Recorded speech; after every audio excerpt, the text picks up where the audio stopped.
Sejam todos e todas muito bem-vindos e bem-vindas à Semana de Letras 2024 da PUC-PR.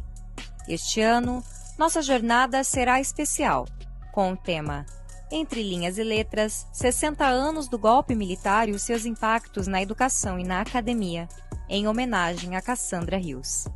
Vamos juntos, entre linhas e letras, construir conhecimento e fortalecer nossas vozes.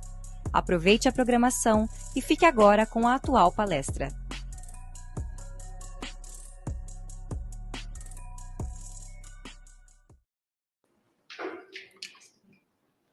Então, bom dia a todos e todas.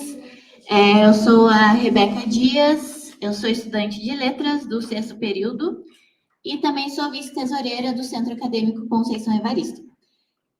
Hoje a gente vai ter uma conversa muito legal com a querida professora Ângela Gusso. Ela foi professora aqui da PUC por mais de 20 anos, é muito querida entre os professores e entre os nossos veteranos também. E a gente vai aprender um pouco sobre as contribuições dos estudos linguísticos para o ensino de línguas. Então, a professora Ângela Gusso é licenciada em letras, ela fez especialização, mestrado e doutorado em linguística, atuou como professora do ensino fundamental em instituições públicas e também como professora universitária aqui na PUC por mais de 22 anos. Por 22 anos, na verdade. Nas disciplinas das áreas de linguística e também de leitura e produção de textos. Ela participou de diversos grupos de elaboração de materiais didáticos na área da língua materna e também escreveu com Rosana Final a coleção Língua Portuguesa Rumo ao Letramento, que recebeu em 2004 o Prêmio Jabuti, na categoria Didáticos e Paradidáticos.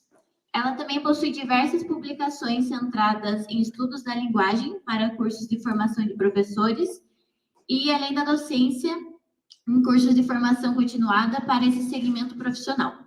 Atualmente, ela é docente voluntária no projeto Lampedusa, aqui na PUC, com ensino de língua portuguesa para refugiados, imigrantes e apátridas.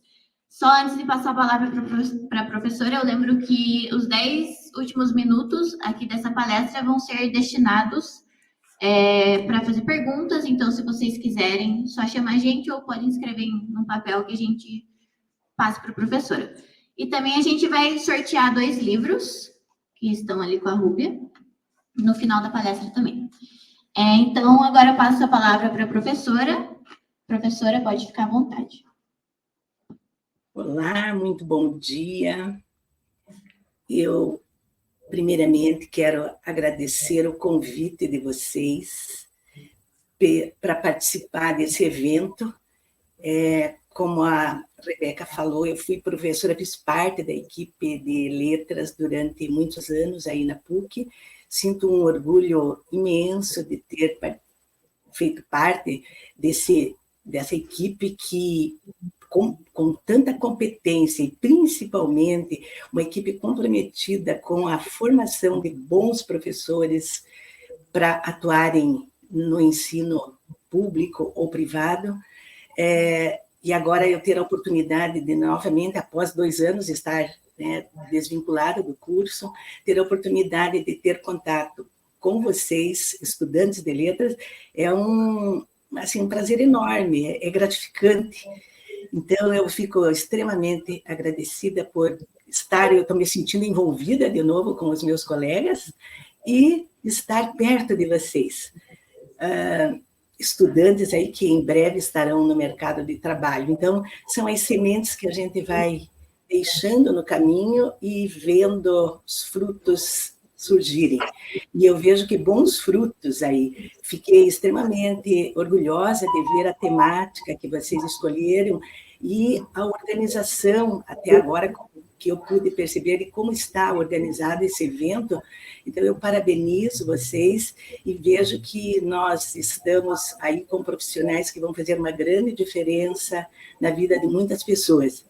Porque eu vejo nós, como professores da área de ensino de língua materna ou língua estrangeira, nós temos uma condição muito privilegiada de ajudar a dar vozes para as pessoas. Vocês sabem que a língua é um instrumento de dominação, mas, por outro lado, dialeticamente, também ela é um instrumento de libertação. Então, as pessoas que têm domínio da língua falada, da língua escrita, nas diferentes situações de uso real, quer dizer, nas diferentes práticas letradas, essas pessoas têm voz e vez. E nós podemos ajudar, estender a mão para a população em geral, ter voz e vez na sociedade e alcançar os direitos de cidadão, né? Ter uma participação efetiva como cidadão na sociedade. Então, isso é muito gratificante para a gente. Então, muito obrigada mais uma vez pelo convite. Eu vou dar ênfase aqui à contribuição dos linguistas que atuaram mais diretamente com produção de conhecimentos voltados para o ensino de línguas. Mas eu quero também destacar, e como vocês destacam o papel da mulher aí, eu quero destacar algumas linguistas brasileiras que produzem linguística teórica e que eu não vou mencionar aqui no decorrer da fala, porque como meu foco é a contribuição dos estudos linguísticos para o ensino. Mas eu quero destacar Rosa Virgínia Matos, Maria Helena Moura Neves, que são grandes linguistas teóricas, mulheres importantíssimas nos estudos. A Maria Helena Moura Neves fez uma gramática do português brasileiro, e então uma contribuição imensa para os estudos linguísticos. Eu vou começar fazendo assim um panorama, mostrando para você, não entrando já na linguística moderna, mas mostrando lá que o interesse pela linguagem humana surgiu já há 25 séculos, já com os gregos, né? O objetivo dos estudos linguísticos é suscitar reflexões sobre a linguagem humana. Então, os povos antigos já se perguntavam por que é que nós, humanos, falamos e outros animais não. Então, esses estudos eram estudos especulativos, ainda não tinha o rigor da ciência moderna, mas já eram objetos de reflexão. O meu foco, então, vai ser relacionar a linguística com a área de ensino. Mas antes eu quero, a título de curiosidade, chamar a atenção aqui para alguns campos da linguística que interessam para a sociedade em outros aspectos. Eu destaquei 2 aqui. Por exemplo, a linguística forense, que é uma área no campo do direito que atua em casos criminais. Ela permite identificar pistas e detalhes relevantes de um texto, analisando componentes da linguagem verbal e não verbal. Então, é uma área também que, com a formação pós-graduação, um profissional de letras pode atuar. O outro que eu selecionei é o estudo da linguística computacional, que é uma área multidisciplinar que envolve inteligência artificial, informática, estatística e linguística. Ela se utiliza de processos computacionais para a manipulação da linguagem humana. Então, algumas de suas aplicações, por exemplo, o buscador de palavras-chave em documentos e base de dados, a tradução automática, a extração de informação de textos. Então, são áreas da linguística que, normalmente, no curso de letras, a gente não tem esse foco, porque não seria uma necessidade, mas são linhas que vocês podem pensar, entre outras, aí, em pós-graduações. Então, eu vou começar lá, trazendo para vocês um pouquinho lá do início dos estudos linguísticos. Como eu falei para vocês, a história da linguística começa com os filósofos gregos 400 anos de Cristo. Então, a Grécia clássica foi que abriu um espaço para o início das reflexões sobre a linguagem. Aristóteles foi quem lançou os fundamentos da gramática grega. Ele estabeleceu um conjunto de classes aplicáveis a qualquer língua. Então, as classes gramaticais básicas, ele já definiu naquela época, observando, analisando a língua grega, mas ela já era aplicável às demais línguas que são encontradas em todas elas. Agora, vindo aí no tempo, avançando muito, eu chego lá comentando com vocês que em 1536 foi elaborada a primeira gramática da língua portuguesa. Ela foi escrita por Fernão Magalhães. Vejam que curioso, por que surgiu uma gramática da língua portuguesa? Pela necessidade de a língua ser sistematizada para ser imposta aos povos conquistados das grandes navegações portuguesas. Com a descoberta da América por Colombo, também foi escrita a primeira gramática do castelhano, na ilusão de evitar a mudança da língua levada para a nova terra. Então, vocês vejam, as gramáticas normativas, elas foram criadas com essa finalidade de sistematizar, normatizar, para que a língua ficasse estática. É esse o objetivo. Vocês, como estudantes de linguística, sabem que a língua é um organismo vivo, que está em movimento constante, que a mudança e a variação são inerentes a qualquer língua. Então, vejam, nós temos hoje inúmeras gramáticas tradicionais aí da língua portuguesa que ainda mantêm esse viés. Né? No final do século XVIII e XIX, vejam quantos anos depois, aí, com os estudos comparativos, descobriu-se o parentesco entre as línguas. E esse fato impulsionou uma revolução nos estudos linguísticos. Aí que surge, então, o embrião da linguística científica. A linguística comparativa, então, anos atrás, aí, e não muito recente, era final do século XVIII e início do século XIX, que dá essa queimada no modo de olhar para as línguas humanas. Bom, aí agora eu começo a entrar num terreno que vocês conhecem já um pouco. Eu vou falar agora da contribuição de Saussure. Saussure, no século XX, foi considerado, pelas ideias que ele trouxe e pelo fato de construir um método rigoroso para analisar a língua, ele é considerado o pai da linguística moderna.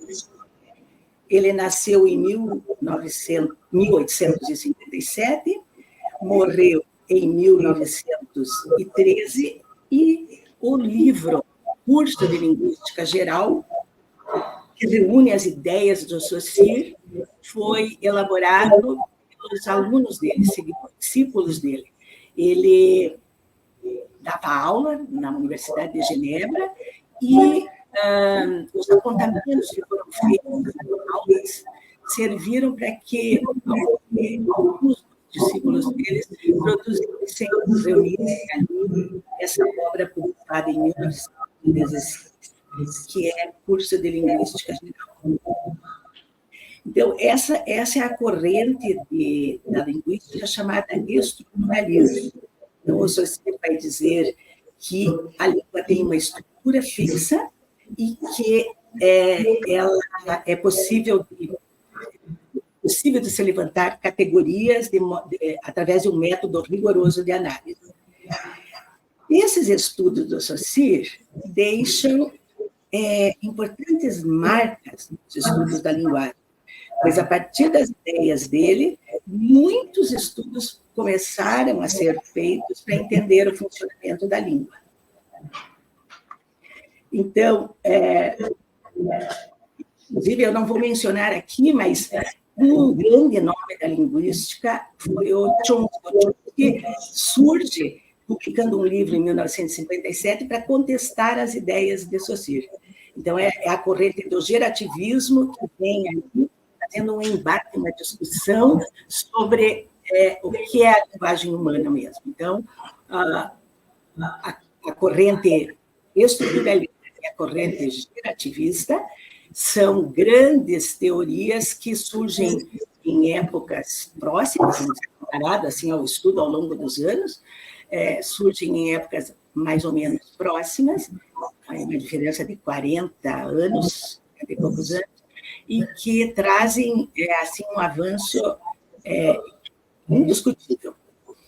Bom, então, com isso, houve um grande impulso nos estudos de disciplinas como fonética, morfologia, semântica.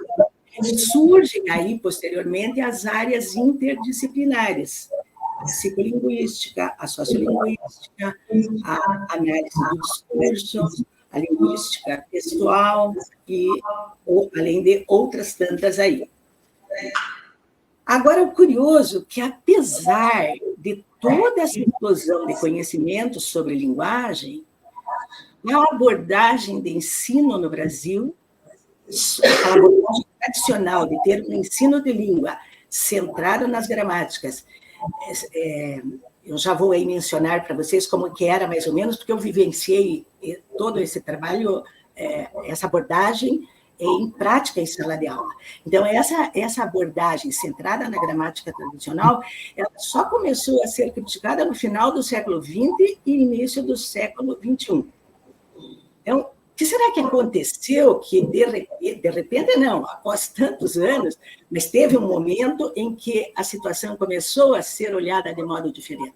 Então, antes de eu explicar por que isso, eu quero mais ou menos contar para vocês como é que a gente trabalhava com o ensino de língua portuguesa lá atrás.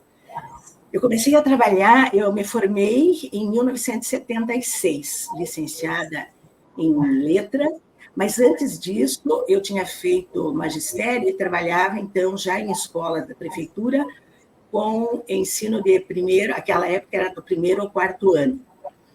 E eu trabalhava, então, com essas séries, a partir do terceiro ano, a gente entrava pegando tópicos da gramática.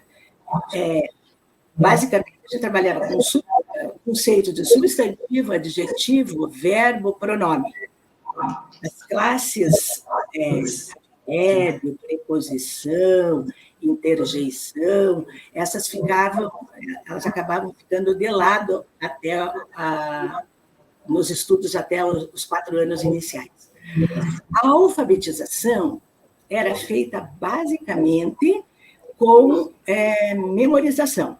Era treinamento repetitivo, era conhecer o alfabeto, começava-se com as vogais, depois passava para as consoantes, as crianças iam sendo treinadas a reconhecer as letras, aprender a decifrar, aprender a traçar, e aí eram sendo autorizadas a escrever apenas com as letras que elas já conheciam.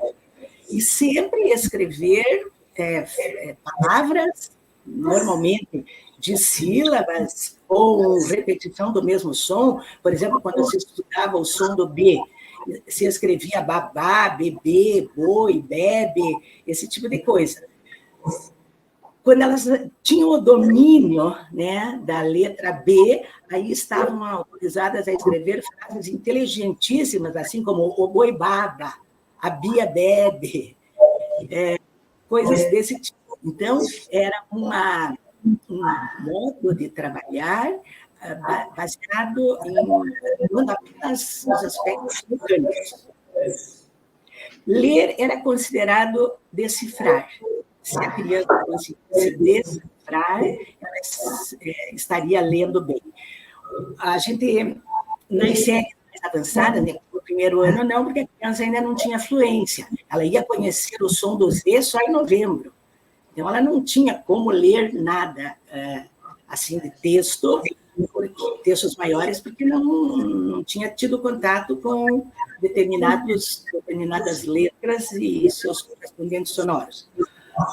Mas de terceiro ano em diante, a gente levava em conta o aspecto mecânico da leitura oral, fluência, ler bem, com boa entonação, com ritmo, com timbre. Esse era o primeiro objetivo que a gente tinha no planejamento. Depois, a parte de língua, de gramática, que era cobrada. Cobrada normalmente com definições, se pedia a definição do que é o substantivo, tipo de substantivo, tipo de conjugação verbal, e assim por diante. Era cobrado, na verdade, metalinguagem. E, na hora de aplicar, era a aplicação em frase. Então, trabalhar com frases soltas, por exemplo, por uma lacuna lá tinha o sujeito, o espaço para colocar o verbo e a continuação da frase na sequência. E entre parênteses, a gente coloque o pretérito perfeito, coloque o imperfeito. Então, vejam, uma criança tivesse uma frase assim, hoje eu, pontinhos, café de manhã, no mar. Claro que uma criança saberia intuitivamente que era hoje eu tomei café de manhã. Que você constrói essa frase. Agora, como lá dentro estava escrito pretérito perfeito, às vezes a criança botava o futuro do pretérito, um pretérito imperfeito, porque ela se confundia com a categoria, com o nome técnico, né, do que estava sendo pedido. Então, durante 73 que eu entrei na rede pública, até 1988, no município, a gente trabalhava assim. Não só no município, no Brasil. Eu estou falando no município porque minha experiência ela foi lá. A partir de então, a gente começa a ter discussões em Curitiba. Você veja como tudo está ligado ao movimento de participação. Nessa época, aqui em Curitiba, nós, professores da rede municipal, criamos a Associação do Magistério, que a gente não tinha uma organização. Hoje nós temos um sindicato, mas na época era uma associação. Essa Associação do Magistério começou a cobrar da Secretaria de Educação a presença de professores que tivessem uma visão de educação que fosse mais progressista. E aí nós tivemos grandes eventos, a associação promoveu eventos que reuniram todos os profissionais do magistério. Na época, a gente utilizou o Palácio do Estado, o Círculo Militar, e aí vieram pedagogos, vieram linguistas, vieram teóricos da literatura, mostrando para a gente outras possibilidades de trabalho. Isso foi mais ou menos, acho que era 84, 85. Em 1988, depois eu vou chegar lá e retomo com vocês um pouco, nós fizemos as diretrizes curriculares da rede municipal de ensino. Isso aconteceu paralelamente também com a Secretaria de Educação do Estado do Paraná, na mesma época. Então, Curitiba foi, assim, um dos lugares pioneiros no Brasil. Não foi o pioneiro, porque Minas estava nessa discussão, São Paulo estava nessa discussão, Rio Grande do Sul, mas nós, dentre os municípios, estou falando aí das secretarias de Estado, né, desses 3 estados que eu mencionei. Dentro dos municípios, a nossa Secretaria Municipal de Educação aqui foi uma das pioneiras em trazer toda uma diretriz diferenciada, numa perspectiva progressista para o ensino das línguas. Daí, nessa época, foi criada na Secretaria de Educação equipes de diferentes áreas, porque a Secretaria de Educação até então era composta só por pedagogos. Então, era a visão assim de o que ensinar e como ensinar. Mas o pedagogo não tem a formação das diferentes áreas, né? Por isso que existem os especialistas. Então, o que aconteceu? Continuaram as equipes de pedagogos para trazer a contribuição da pedagogia, mas vieram as equipes de ciência, de matemática, de história, de geografia, para conjugar com isso. Daí, na época, eu fiz parte dessa equipe e isso me levou a estudar, porque até então a gente não tinha em Curitiba nenhuma pós-graduação na área de letras, em âmbito nenhum, nem particular, nem universidade. Como a necessidade começou a emergir, a Tuiuti teve essa visão e criou o primeiro curso de especialização em língua portuguesa em Curitiba. Nós éramos apenas em 11 professoras que fomos fazer o curso. E eu quero mencionar a Sandra Costa. Eu conheci a Sandra Costa nesse curso que nós fizemos, começando lá, era 1989. Ela trabalhava na Secretaria de Educação de Araucária e eu de Curitiba. Ali eu fui, a minha pesquisa foi descobrir o que era a análise linguística. Por quê? Vocês sabem aí hoje que o ensino está centrado nas 3 práticas, né? Prática de produção, de leitura e de análise linguística. E lá atrás, quando eu mencionei para vocês que a gente trabalhava com os anos iniciais, com categorias gramaticais, então a gente trabalhava até o 4º ano com morfologia. Do 5º em diante, que naquela época era primeiro do ginásio, né? Era ginasial, a gente chamava, do 1º ao 4º do ginásio, a gente trabalhava com análise sintática.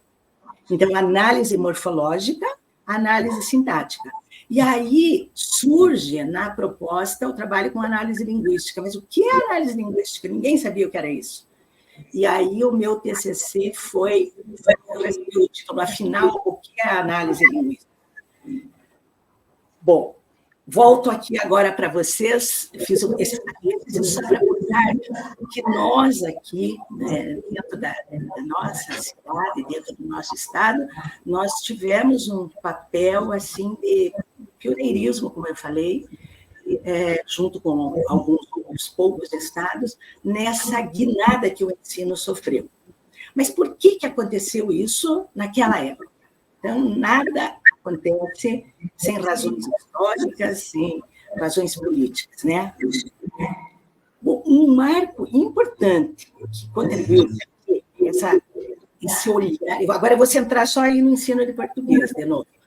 Por que você tirar a gramática do centro de ensino e pensar em outra possibilidade de trabalhar com língua?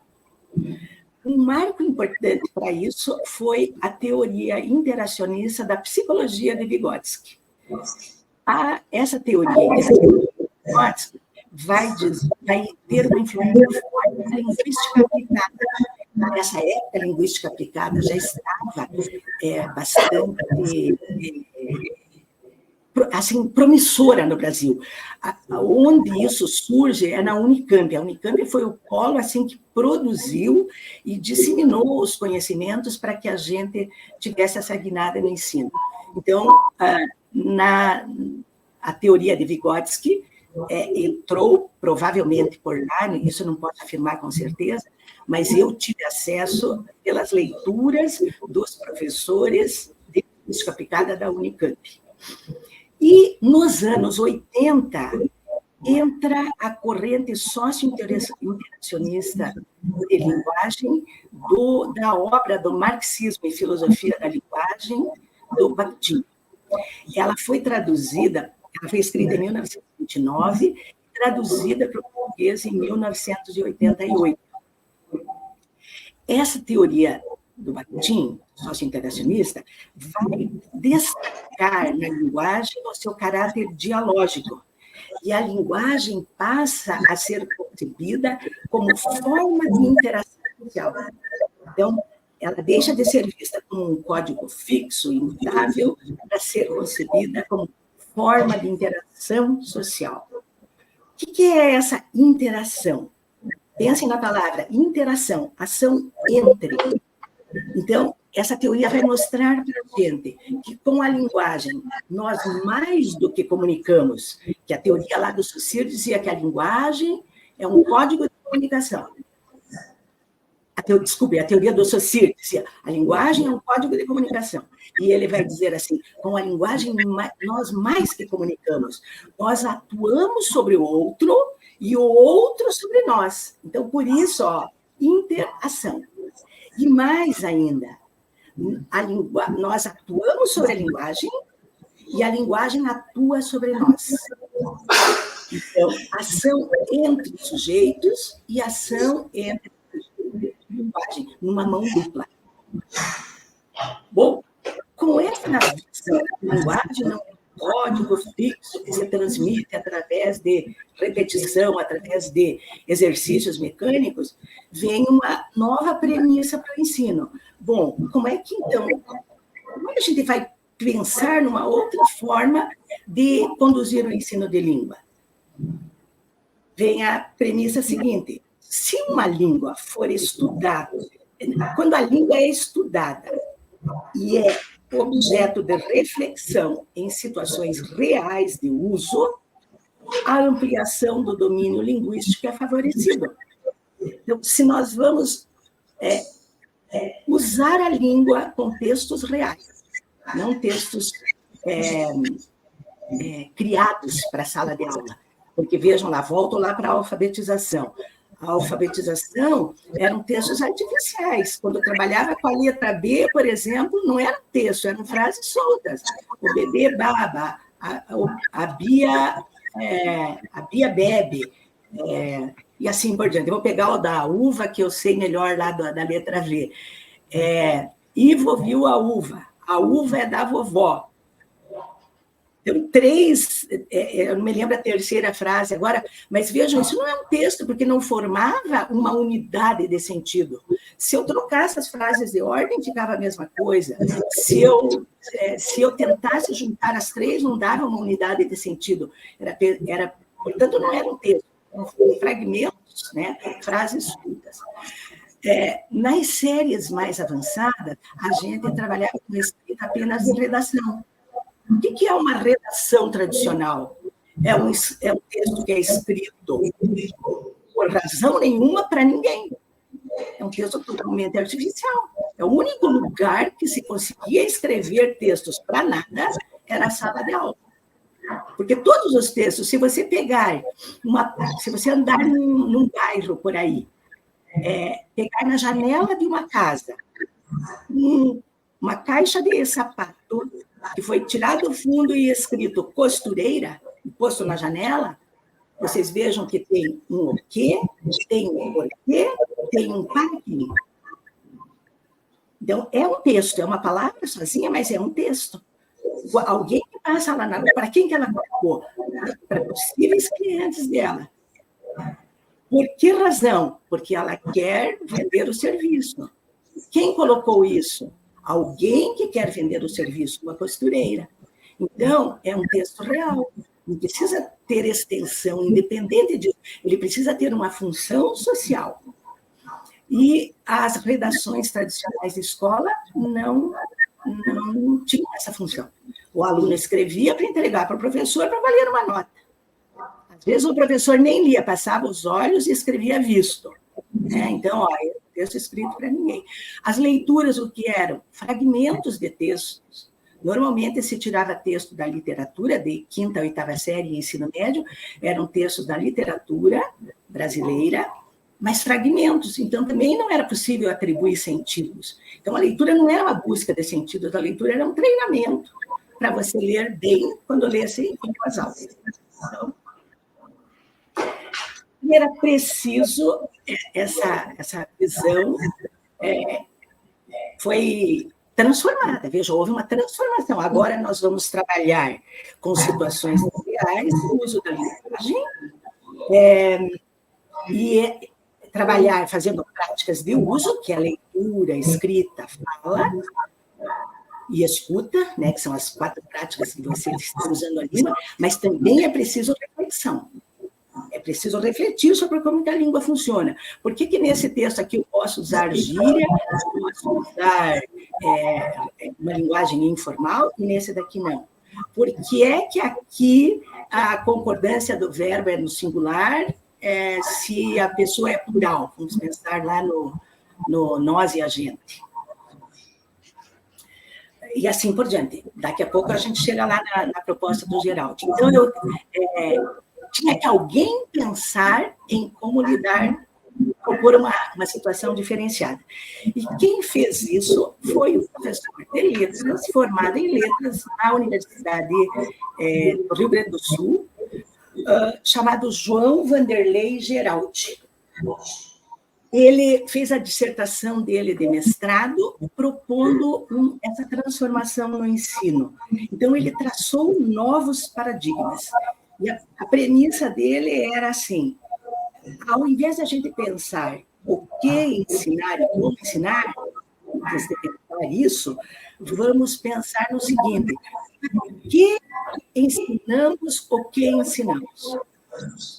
Então, vamos pensar nós agora aqui juntos. O mais importante na vida do cidadão? Saber metalinguagem, saber olhar para portanto, saber dizer que é conjunção. Nós temos que olhar para cantar e dizer que é um verbo de primeira conjugação. É isso que nós precisamos lá na vida, em sociedade? Ou será que é saber usar a língua nas diferentes práticas letradas? Então, essa é a questão norteadora. Pensem aí. Eu não sei como é que eu passei tantos anos sem pensar nisso. Hoje eu fico com vergonha de pensar, puxa, mas como é que eu também não pensava nisso? Eu trabalhava de um modo que eu achava normal ficar fazendo um ensino mecânico. Bom, o que o Vanderlei fez, então? Ele fez a dissertação dele de mestrado, propondo isso. Claro que a banca achou que era um caminho que merecia ser divulgado, e ele vem e publica este livro aqui, ó. O Texto na Sala de Aula. Aqui é um conjunto de artigos, não é só ele que escreve aqui, tem o Círio Postente, tem o Carlos Alberto Faraco, tem outros professores, mas a ideia básica dele veio nesse livro. Quando ele tentou publicar esse livro em São Paulo, nenhuma editora quis, porque acharam que aquilo era assim, uma coisa totalmente contrária ao que se vem fazendo, né, no ensino de língua. E aí ele conseguiu publicar numa editora chamada Açoeste, aqui em Cascavel, no Paraná. Bom, ele publica esse livro foi um divisor de água. Eu quero chamar a atenção aqui, que aqui em Curitiba, nós tivemos um estudioso que foi colega do Geraldi, que inclusive tem um artigo aqui junto, publicado nesse livro, que difundiu largamente, através de cursos e publicações de obras técnicas e teóricas, além de muitos materiais didáticos, essa mesma linha pedagógica. É o nosso super querido professor Carlos Alberto Faraco. Eu fui discípula dele lá na graduação, na década de 70, fui aluna dele no mestrado, continuo sendo discípula, porque esse professor tem uma grande, enorme contribuição para a mudança que nós tivemos aqui. Ele foi consultor nosso, na época, na Secretaria de Educação, quando eu disse para vocês que nós fizemos as diretrizes lá em 1988, 89. Então, essa proposta agora que o Geraldi fez, vocês conhecem, vocês estão sendo formados, orientados para trabalhar dessa forma. Então, a proposta está centrada em 3 práticas que são integradas entre si, né? E também integradas nas relações sociais entre os sujeitos, porque nós trabalhamos com textos autênticos. A ideia é que os alunos escrevam para ser lido, então que a gente dê destino para as produções dos alunos. Então, são as práticas de leitura, a prática de produção, a prática de análise crítica. Isso foi posto nas diretrizes do Estado do Paraná em 1988 e nas diretrizes da Secretaria Municipal de Educação de Curitiba. Vejam que não é novidade. Se vocês estão aí pensando, nossa, eu estudei em escola pública e meu ensino não foi assim em 2000. Mas não é por falta de orientações para trabalho nessa linha. Vejam que o MEC só foi publicar os PCNs em 1997, orientando essa linha, 1997 para os anos iniciais, e 1998 para os anos finais. Então, por isso que eu falo de pioneirismo. Quanto tempo nós estávamos à frente? Quase 10 anos antes o Paraná já tinha orientação para trabalhar nessa forma. Bom, agora eu entro aí um pouco nas mulheres, que já são 9h40, eu tenho que acelerar aqui um pouquinho. Nessa época, a quantidade de mulheres linguistas começou a aumentar nas universidades. E aí nós tivemos diversas publicações importantes para o campo pedagógico. Aí vem toda a minha formação que fez com que eu saísse daquela prática de professora de ensino de português tradicional para uma prática progressista. Na área da linguística textual, eu quero destacar o texto Gêneros Textuais, Definição e Funcionalidade, da Ângela Dionísio, Ana Raquel Machado e Maria Auxiliadora Bezerra. Então, nessa área de linguística textual contribuiu muito, porque, veja, na formação nossa, né, dos professores até então na universidade, a gente estudava morfologia, sintaxe e semântica. Nós não existia linguística textual, pragmática, análise do discurso, nada disso. Então, tudo isso foi sendo acrescentado na nossa formação continuada. Que nem eu falei, especialização, mestrado, doutorado, e muito de leituras. Nós fizemos, na PUC em 2000, nós fizemos um grupo de estudos, nós, professoras ali de letras, para conhecer a teoria de gêneros, porque nenhuma de nós tinha sido formada e não tinha esse conhecimento. Então, vejam, esses livros são aí recentes. Em 2004, saiu uma tradução de um livro chamado Gêneros Orais e Escritos na Escola, do Douze e do Chineu Li. Foi traduzido pela Roxane Rojo e Glaís Cordeiro. Daí temos uma outra mulher linguista que contribuiu muito com a linguística textual, teoricamente, e que fornece subsídios para que nós, professores, possamos explorar melhor os textos, fazendo análise linguística. A Ingdore Koch, ela escreveu em 2003, Desvendando os Segredos do Texto, e em 2008 e 2009, ela escreveu 2 obras que se complementam, Ler e Escrever e Ler e Compreender. Eu quero destacar especialmente o nome de uma pesquisadora que aí exerce ampla atividade de investigação científica, trazendo contribuição de peso enorme para o nosso trabalho no ensino de língua materna. Irandé Antunes. Deixa eu pegar aqui o livro. Este livro aqui, Aula de Português, vocês conhecem, não? Aula de Português. É um livro que abriu caminhos para aqueles professores que estão em sala de aula, que necessariamente não voltaram para uma formação na universidade, não tiveram uma sabedoria. Ela consegue uma linguagem simples, mas mantendo rigor teórico, mantendo rigor científico, ela consegue traduzir o que é esse trabalho centrado no texto. Então, é uma leitura imprescindível para qualquer professor, esteja em formação ou esteja formado. É fundamental o acesso a essa obra. Além disso, ela produziu, em 2007, Muito Além da Gramática. Então, ela mostra, veja o título, Muito Além da Gramática. A gramática é preciso ser estudada? Claro que é preciso. Nós temos normas na língua que os alunos não têm acesso. Língua oral e língua escrita não são exatamente a mesma coisa. Então, nós temos uma gramática oral, uma gramática parcialmente igual à da escrita, mas parcialmente. Né? Então, é preciso, mas não aquela gramática com regras de língua passada. Então, nós temos hoje aí acesso a diferentes gramáticas do português brasileiro. Ó. Eu destaco aqui a gramática, pequena gramática do português brasileiro, do Ataliba de Castilho e Wanda Elias. E tem outras gramáticas ali, eu quero destacar a gramática pedagógica de língua do português brasileiro, do Marcos Banho, que é uma contribuição importantíssima para o professor, que chegou recentemente. Eu não lembro bem a data dela, mas ela é aqui de 2010 para cá também.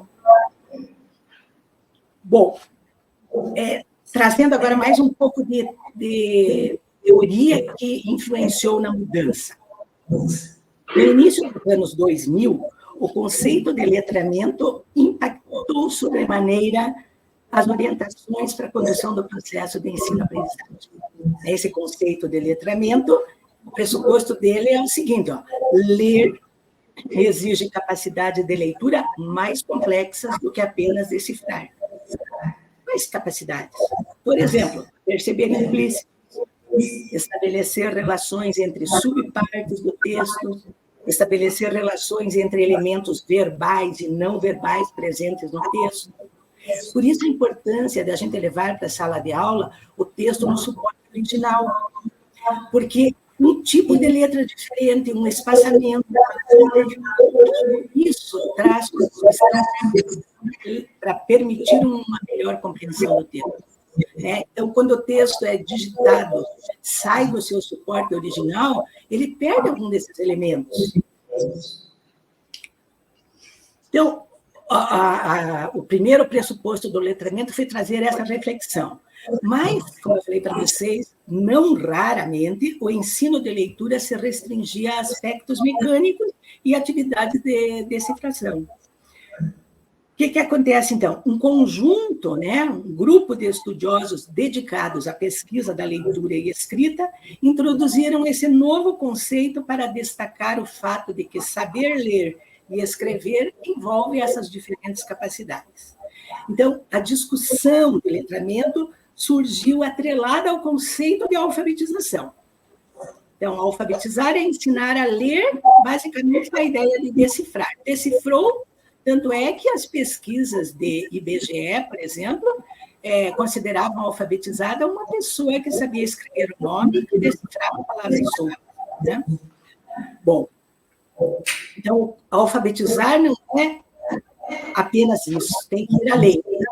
Tem que ir além, surgiu, então, esse termo letramento.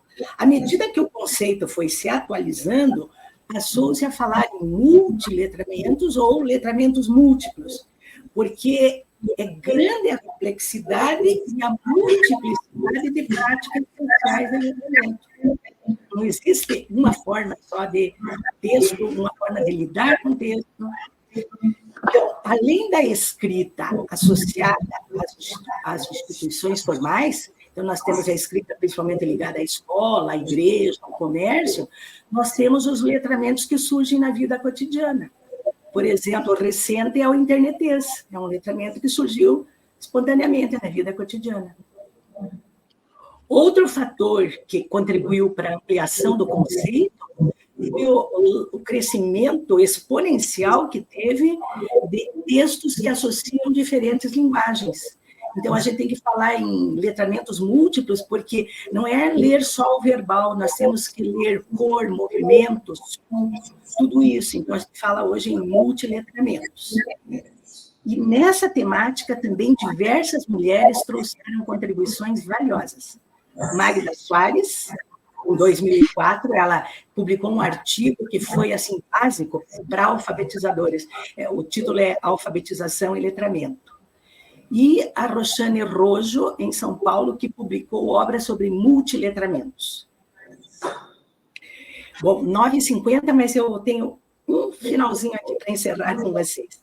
Eu quero chamar então, a atenção de vocês para inúmeros linguistas que trouxeram conhecimentos das áreas de fonética e fonologia, esclarecendo a relação entre fala e escrita. Esse conhecimento dessa relação entre ambos foi de grande relevância para alfabetizadores. E eu destaco um nome importante da Unicamp, que é o Cagliari, Luiz Carlos Cagliari, aqui em Curitiba, o Carlos Alberto Faraco, e a Bernadette Abaurre, também da Unicamp. Outra área que foi importantíssima para nós foi a área da sociolinguística.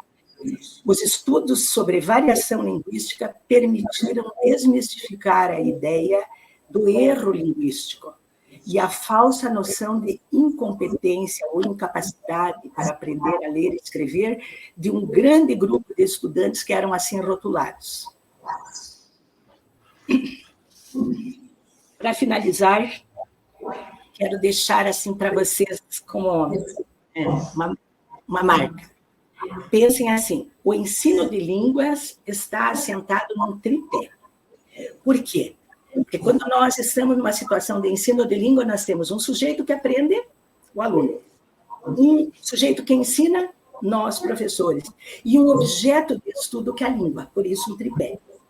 Portanto, nós, professores, precisamos de conhecimentos interdisciplinares, oriundos da pedagogia, para pensar no encaminhamento metodológico.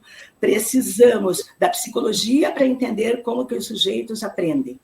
Mas é indiscutível que, nós, como especialistas da área, necessitamos de conhecimentos sólidos relacionados às diferentes áreas da linguística, porque o nosso objeto de estudo são as línguas.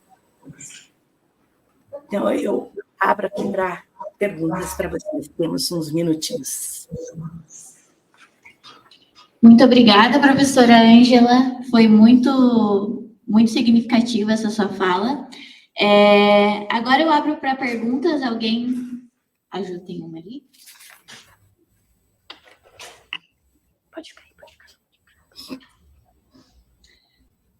Professora, a Juliana tem a seguinte pergunta.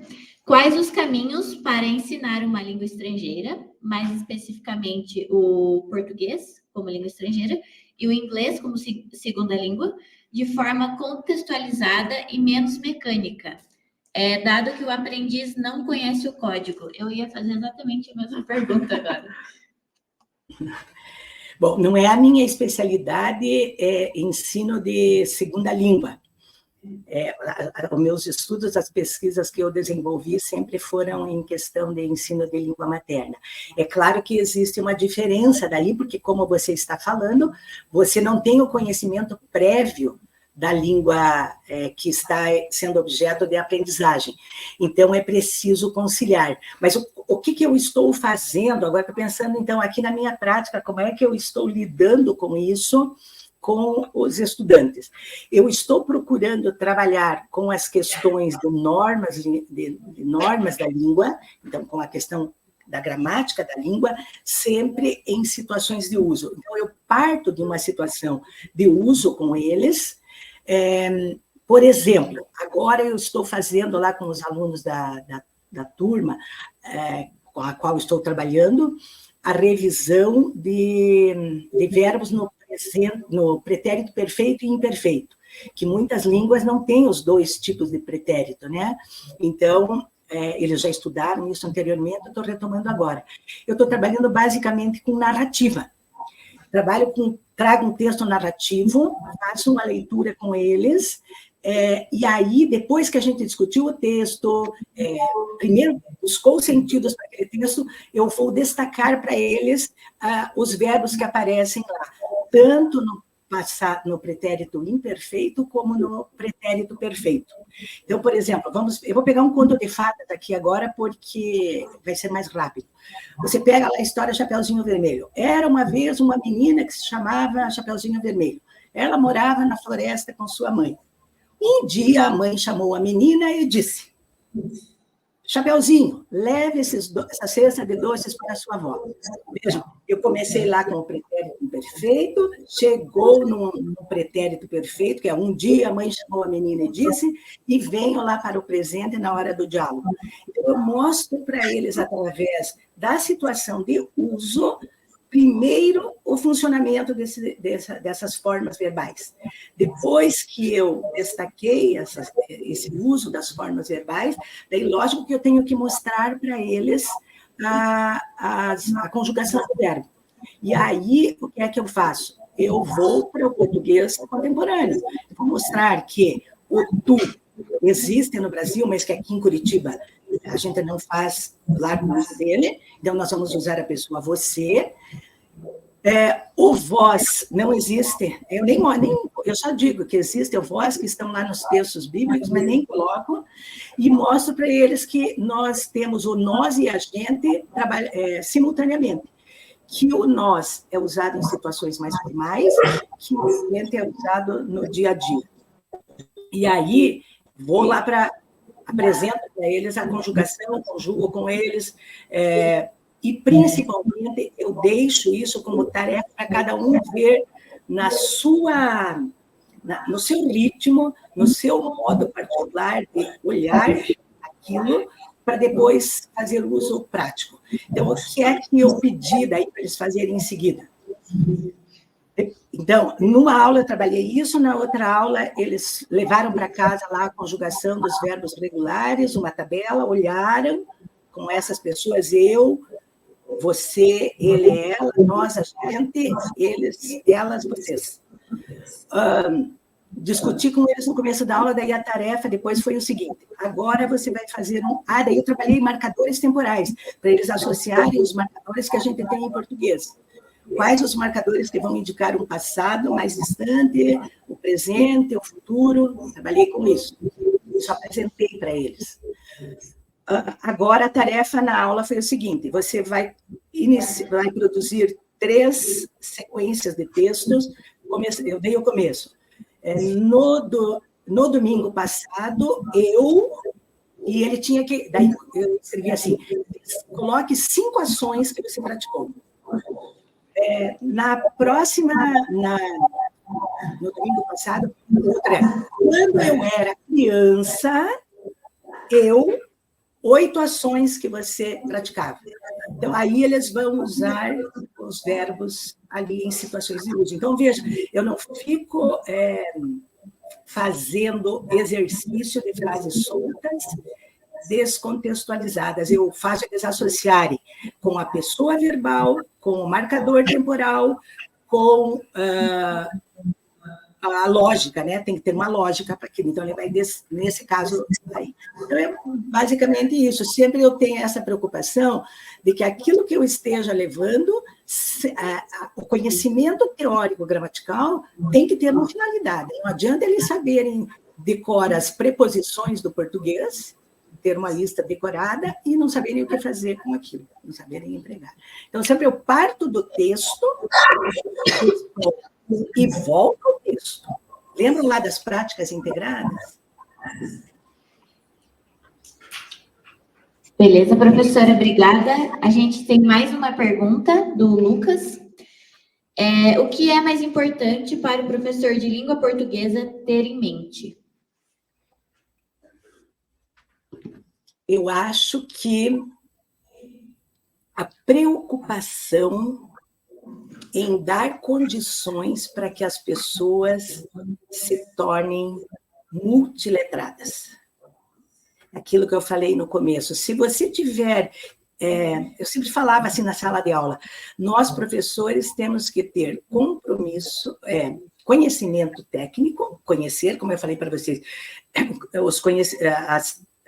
os conhecimentos oriundos para nós da psicologia da aprendizagem, da pedagogia e especialmente da linguística, para que a gente possa cumprir o nosso compromisso, que é dar condições para que as pessoas tenham domínio da língua para poderem lidar com as situações nas práticas sociais.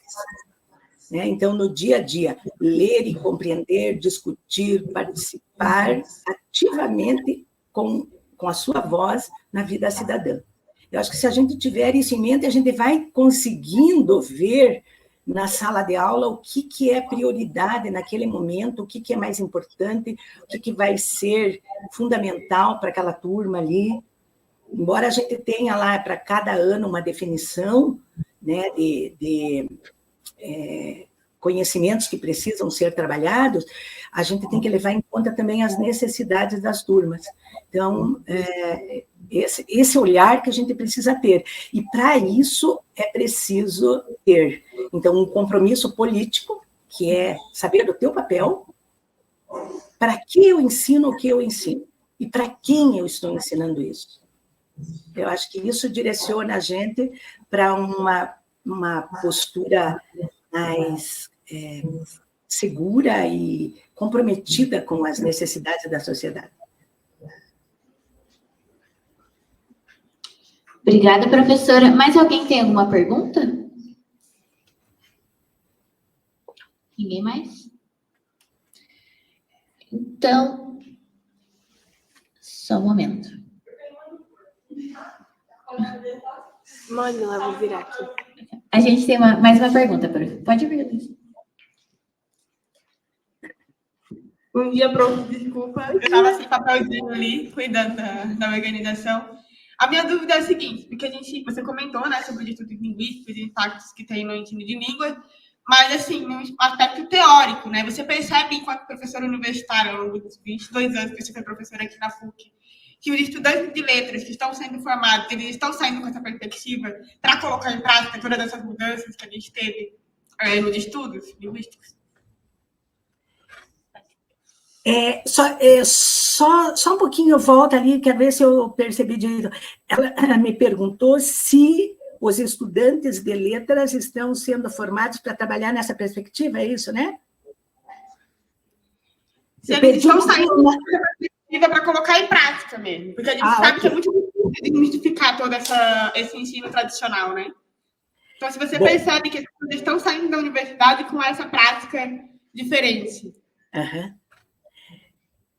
Olha, o que eu vejo, assim, a formação que vocês recebem hoje na universidade, eu acho que a maioria das faculdades, eu não digo todas, porque eu acho que ainda tem faculdades aí pelo interior do Brasil que ainda devem estar aquém, porque, infelizmente, tudo isso é muito lento para chegar na prática lá de sala de aula. Agora, se a gente pensar assim nos estados, pensando aqui, no nosso estado, eu vejo que sim, que todas as instituições que têm letras com as quais eu tenho relacionamento com professores, eu vejo que caminharam já há alguns anos para essa formação.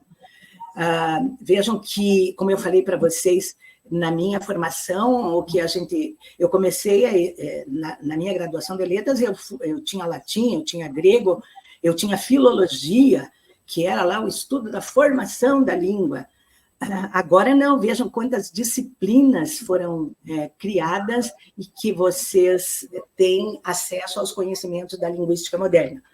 Agora, prontos, nunca nós vamos sair em situação nenhuma. O professor é aquele profissional que, saindo da universidade com conhecimento, com acesso a conhecimentos que mostram os caminhos para que o ensino seja mais produtivo, esse professor tem que continuar buscando, porque, vejam, começou lá em 2000 com a ideia de letramento, parecia que era assim, uma grande guinada. Então, quem se formou entre 2000 e 2010, mais ou menos, saiu com a ideia de letramento.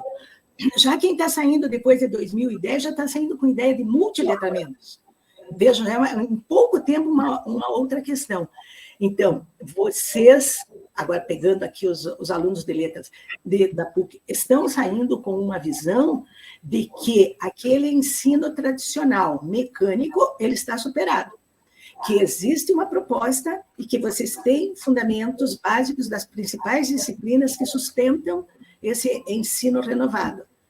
Só que o que precisa é aprofundar, relacionando teoria e prática. À medida que vocês forem para a sala de aula, e por isso que é importante o estágio, né, para vocês questionarem, para vocês observarem, para vocês poderem ter subsídios para pensarem em que é que vocês precisam complementar com leituras, sua formação, para que vocês consigam desempenhar esse trabalho de um modo bastante crítico, né? Eu diria, esse é o termo de uma perspectiva crítica. Eu não parei de estudar até agora, estou aqui sempre buscando, porque tem sempre algo a mais que a gente pode acrescentar. Obrigada, professora. Só complementando a fala da Luísa, eu gostei muito da pergunta que ela fez, porque realmente é uma dúvida que é um medo que a gente tem, né, de acabar caindo no ensino tradicional, na gramática tradicional, no ensino de línguas no geral, né, tanto de língua materna, no caso do português, ou de língua estrangeira também, do inglês, né.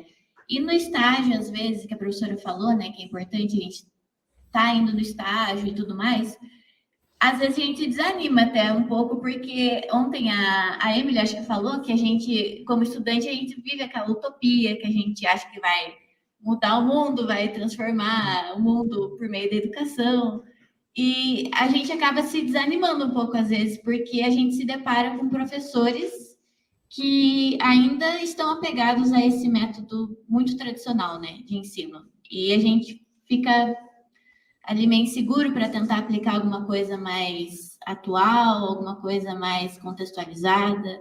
Mas, enfim, é um processo e eu acho que essa conversa foi muito importante para todo mundo que está aqui. Independente do pessoal que está aqui, se esse pessoal vai virar professor ou não, eu acho que é uma conversa que vale a pena a gente ter, a gente debater. E só tenho a agradecer em nome de todo o Centro Acadêmico pela sua presença, sua disponibilidade, prof. E em nome de todos os estudantes de letras aqui do curso, pedagogia também, não sei se tem outros cursos aqui também. E é isso, prof, muito obrigada. Eu é que agradeço.